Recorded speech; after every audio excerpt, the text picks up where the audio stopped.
National open university new education policy 2020 പ്രകാരം 4 വർഷത്തെ ബിരുദ കോഴ്സുകൾ ആരംഭിച്ചിരിക്കുന്നു. 4 വർഷത്തെ ബിരുദ കോഴ്സുകൾ എന്ന് പറയുമ്പോൾ പ്രത്യേകം നമ്മൾ മനസ്സിലാക്കേണ്ടതുണ്ട്. അതിൽ വളരെ വലിയ മാറ്റങ്ങൾ ഉണ്ട്. പക്ഷെ തുടക്കത്തിൽ മാറ്റങ്ങൾ ഇല്ല. 2020 ന്യൂ എഡ്യൂക്കേഷൻ പോളിസി 2020 എന്ന് പറയുന്നത് ഇംപ്ലിമെന്റ് ചെയ്യേണ്ടത് 2025 മുതൽ 2030 ഉള്ളിലാണ് ഇംപ്ലിമെന്റ് ചെയ്യേണ്ടത്. എന്ന് പറഞ്ഞാൽ 2025 നമ്മൾ അതിലേക്ക് കടന്നിരിക്കണം. 2030 അതിൽ പൂർത്തിയാക്കിയിരിക്കണം. അങ്ങനെയുള്ള ഒരു കാലഘട്ടം വരുന്നത് കൊണ്ട് ഇപ്പോൾ നിലവിൽ നിങ്ങൾക്ക് നിർബന്ധമില്ല. എന്നിരുന്നാലും ഞാൻ അതിനെപ്പറ്റി കൂടുതൽ വിശദീകരണം നൽകുകയാണ്. ന്യൂ എഡ്യൂക്കേഷൻ പോളിസി 2020 കൃത്യമായി എല്ലാ യൂണിവേഴ്സിറ്റികൾക്കും വ്യക്തമായ നിർദ്ദേശം നൽകിയിരിക്കുന്നു. നിങ്ങൾ നിങ്ങളുടെ യൂണിവേഴ്സിറ്റികളിലൂടെ കൃത്യമായി 4 വർഷത്തേക്കുള്ള ബിരുദം തുടങ്ങിക്കോളൂ.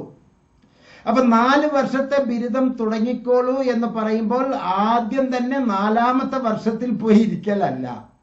പലരും തെറ്റിദ്ധരിച്ചിരിക്കുന്നു. 4 വർഷത്തെ PGയിലേക്ക് എന്നെ അഡ്മിഷൻ ആക്കൂ, 4 വർഷത്തെ PGയിലേക്ക് അഡ്മിഷൻ ആക്കൂ എന്ന്. പ്രിയപ്പെട്ടവരെ, 4 തരത്തിലുള്ള ഡിഗ്രിയാണ് ഉള്ളത്. ഇപ്പൊ BComന്റെ ഉദാഹരണം വെച്ചാണ് ഞാൻ ഇവിടെ സംസാരിക്കുന്നത്. 4 തരത്തിലുള്ള ബിരുദം ഉണ്ട്. ഒന്ന് മൈനർ എന്ന് പറയുന്ന BCom, മറ്റൊന്ന് മേജർ എന്ന് പറയുന്ന BCom, വേറെ ഒന്ന് ഓണേഴ്സ് എന്ന് പറയുന്ന BCom, മറ്റൊന്ന് ഓണേഴ്സ് വിത്ത് റിസർച്ച് എന്ന് പറയുന്ന BCom. ഈ 4 BComന്റെയും 1ാമത്തെ വർഷം സെയിം ആണ്, 2ാമത്തെ വർഷം സെയിം ആണ്, 3ാമത്തെ വർഷത്തിൽ ചെറിയ മാറ്റങ്ങളുണ്ട്, 4ാമത്തെ വർഷത്തിൽ അതിഗംഭീരമായ മാറ്റങ്ങളുണ്ട്.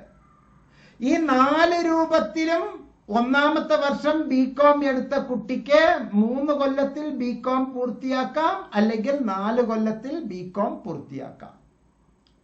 ഈ 4 എണ്ണവും തുല്യ മൂല്യമുള്ളതാണ്. ഒരെണ്ണം 120 ക്രെഡിറ്റ് ഉണ്ടാകുന്നു, ഒരെണ്ണം 132 ക്രെഡിറ്റ് ഉണ്ടാകുന്നു, വേറെ ഒരെണ്ണം 142 ക്രെഡിറ്റ് ഉണ്ടാകുന്നു, വേറെ ഒരു എണ്ണം 160 ക്രെഡിറ്റ് ഉണ്ടാകുന്നു. ഈ 120 ക്രെഡിറ്റ് എന്ന് പറഞ്ഞാൽ 3 വർഷത്തിലേക്കുള്ളത്. ഒരു വർഷം 40 ക്രെഡിറ്റ്, ഒരു സെമസ്റ്റർ 20 ക്രെഡിറ്റ്. ഈ 20 ക്രെഡിറ്റ് സൂക്ഷ്മമായി എടുക്കണം.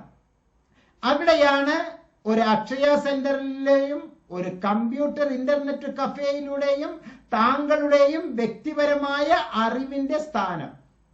ഒരു കൗൺസിലിംഗ് സൈക്കോളജിസ്റ്റ് അല്ലെങ്കിൽ ആ മേഖലയിൽ അവഗാഹമുള്ള ഇഗ്നോ ഹെൽപ്പ് ഡെസ്ക് പോലുള്ള സ്ഥാപനങ്ങൾ കൃത്യമായി താങ്കൾക്ക് അത് മനസ്സിലാക്കി അഡ്മിഷൻ എടുത്ത് തരും. വെറുതെ കൺഫ്യൂഷൻ ആകരുത്. ഇഗ്നോയിലെ BCom, BA പ്രോഗ്രാമുകൾ 12 എണ്ണം, BSc പ്രോഗ്രാമുകൾ 4 എണ്ണം, BSW പ്രോഗ്രാം, ഇവയെല്ലാം തന്നെ ഒരേ രീതിയിൽ നമ്മൾ എടുക്കേണ്ടതുണ്ട്.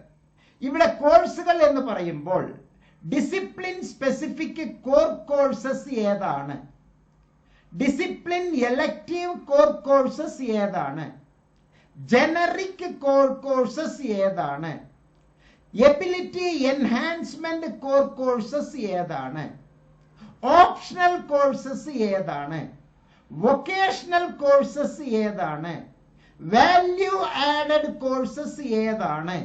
ഇങ്ങനെയുള്ള ഒരു സമഗ്രമായ അറിവ് കൃത്യമായി താങ്കൾക്ക് ഉണ്ടാകണമെങ്കിൽ അത് നല്ല കൗൺസിലർമാരുടെ കൈകളിലാണ്, അവരുടെ അറിവിലാണ് ഉള്ളത് എന്ന് മനസ്സിലാക്കുക. നിങ്ങൾ മൈനർ ഡിഗ്രി ആണോ വേണ്ടത്? കൃത്യമായി MNOTSലെ സെന്റർ ഫോർ ബിഹേവിയറൽ സയൻസിലെ ഹെൽപ്പ് ഡെസ്കിനെ കോൺടാക്ട് ചെയ്യുക. മേജർ ഡിഗ്രി ആണോ താങ്കൾക്കുള്ളത്? കൃത്യമായ സ്റ്റാഫ് നിങ്ങൾക്ക് വേണ്ട നിർദ്ദേശങ്ങൾ നൽകുന്നതായിരിക്കും. ഓണേഴ്സ് ഡിഗ്രിയാണ് വേണ്ടത്, കൃത്യമായ ഇൻഫർമേഷൻസ് ലഭ്യമാക്കണം.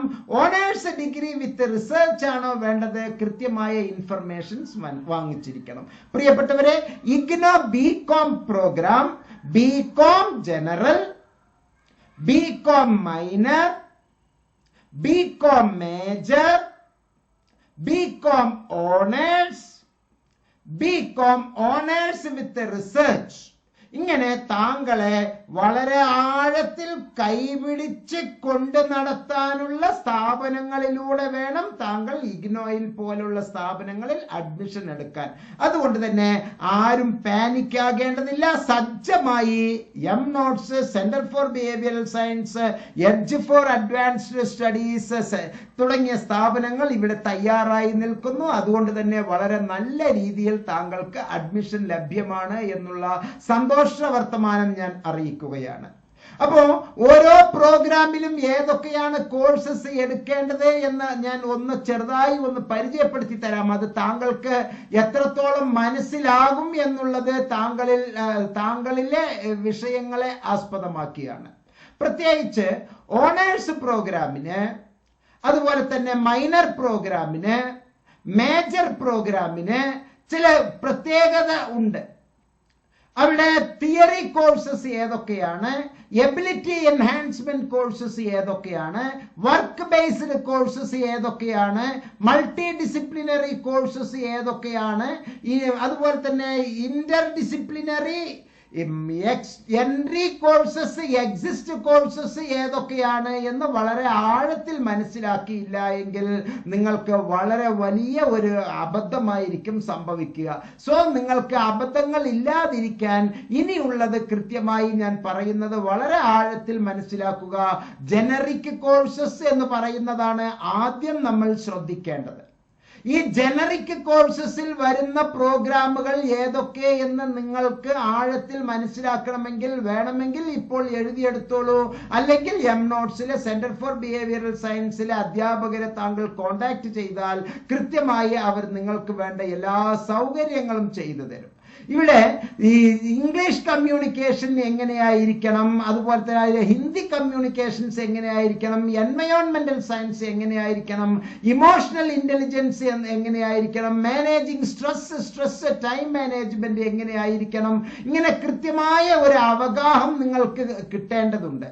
ഒന്നാമത്തെ സെമസ്റ്ററിന് ഏതൊക്കെയാണ് പ്രോഗ്രാമുകൾ കോഴ്സസ് നമ്മൾ സെലക്ട് ചെയ്യേണ്ടത്, രണ്ടാമത്തെ കോഴ്സസ് ഏതൊക്കെയാണ് സെലക്ട് ചെയ്യേണ്ടത്, മൂന്നാമത്തെ സെമസ്റ്ററിന് ഏതൊക്കെയാണ് സെലക്ട് ചെയ്യേണ്ടത്, ഇങ്ങനെയുള്ള കൃത്യമായ ഒരു നോളജ് താങ്കൾക്ക് തുടക്കത്തിലേ ഇല്ല എങ്കിൽ താങ്കൾക്ക് വളരെ വലിയ ചില അബദ്ധങ്ങളാണ് സംഭവിക്കുക എന്ന് മനസ്സിലാക്കുക.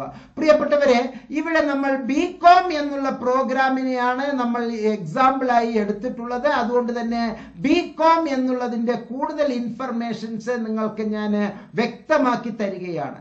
ബികോം എന്നുള്ള പ്രോഗ്രാമിലും BBA എന്ന് പറയുന്ന പ്രോഗ്രാമിനും അതുപോലെ തന്നെ വളരെ വ്യക്തമായി BBA RL എന്നുള്ള പ്രോഗ്രാമിനും ചില വ്യത്യാസങ്ങൾ ഉണ്ട് എന്ന് മനസ്സിലാക്കുക. ആ വ്യത്യാസം കൃത്യമായി മനസ്സിലാകാത്തിടത്തോളം നിങ്ങൾക്ക് ഇതിലെ പല തരത്തിലുള്ള കൺഫ്യൂഷൻസ് ഉണ്ടാകും. അതുകൊണ്ട് തന്നെ സെന്റർ ഫോർ ബിഹേവിയറൽ സയൻസ് നൽകുന്ന ഹെൽപ്പ് ഡെസ്ക് ഇൻഫർമേഷനിലൂടെ കൃത്യമായി താങ്കൾ മുന്നോട്ട് പോകണം എന്ന് നിങ്ങളെ ഒരിക്കൽ കൂടി ഓർമ്മിപ്പിക്കുകയാണ്.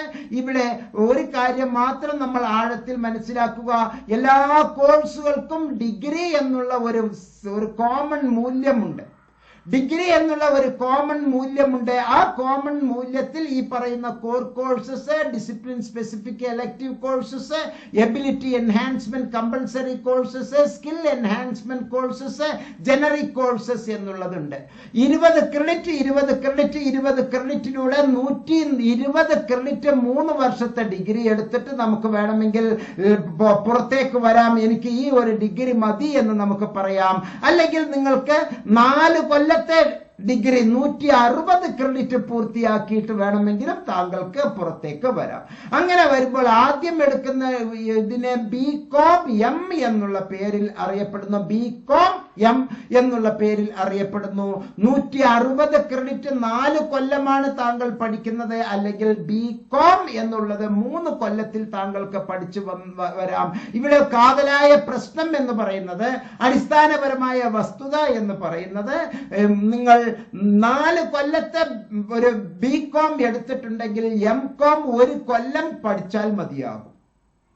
ആ 4ാമത്തെ വർഷത്തിൽ എംകോമിന്റെ പഴയ പാറ്റേണിലുള്ള എംകോമിന്റെ 1 വർഷം അവിടെ പഠിപ്പിക്കുന്നു എന്നുള്ളതാണ് അതിന്റെ യഥാർത്ഥത്തിൽ മനസ്സിലാക്കേണ്ടത്. അപ്പൊ ബികോം 4 കൊല്ലവും 1 കൊല്ലത്തെ എംകോമും കൂടി ചേരുമ്പോൾ 5 കൊല്ലത്തെ UG PG കംപ്ലീറ്റ് ആകുന്നു. അല്ലെങ്കിൽ 3 കൊല്ലത്തെ ബികോം എടുത്തതിന് ശേഷം 2 കൊല്ലത്തെ എംകോം താങ്കൾ എടുക്കുമ്പോൾ 5 കൊല്ലം ബികോമും എംകോമുമായി തീരുന്നു എന്ന് മനസ്സിലാക്കുക. ഇത്തരത്തിലുള്ള ഒരു മൾട്ടി ഡിസിപ്ലിനറി അപ്രോച്ചാണ് BAയ്ക്കും ബികോമിനും BSWയ്ക്കും ജേർണലിസത്തിനും എല്ലാം ഉള്ളത് എന്ന് മനസ്സിലാക്കുക. പ്രിയപ്പെട്ടവരെ, ആരും ഇക്കാര്യത്തിൽ കൂടുതൽ കൺഫ്യൂഷൻ ആകരുത് എന്ന് ഒരിക്കൽ കൂടി താങ്കളെ ഓർമ്മിപ്പിച്ചുകൊണ്ട് ഈ വീഡിയോയിൽ നിന്ന് വിടവാങ്ങുന്നു. ഓർക്കുക, notes centre for behavioural science edge for advanced സ്റ്റഡീസിന്റെ അധ്യാപകർ, വിദഗ്ധരായ ഇഗ്നോ അധ്യാപകരുടെ മേൽനോട്ടത്തിൽ താങ്കൾ അഡ്മിഷൻ മുതൽ ഈ കോഴ്സ് കംപ്ലീറ്റ് ചെയ്യുന്നത് വരെ എല്ലാ കാര്യങ്ങളിലേക്കും താങ്കളുടെ ശ്രദ്ധ ഉണ്ടാകണമെന്ന് ഒരിക്കൽ കൂടി ഓർമ്മിപ്പിച്ചുകൊണ്ട് വീഡിയോയിൽ നിന്ന് വിടവാങ്ങുന്നു. നന്ദി, നമസ്കാരം, ജയ് ഹിന്ദ്.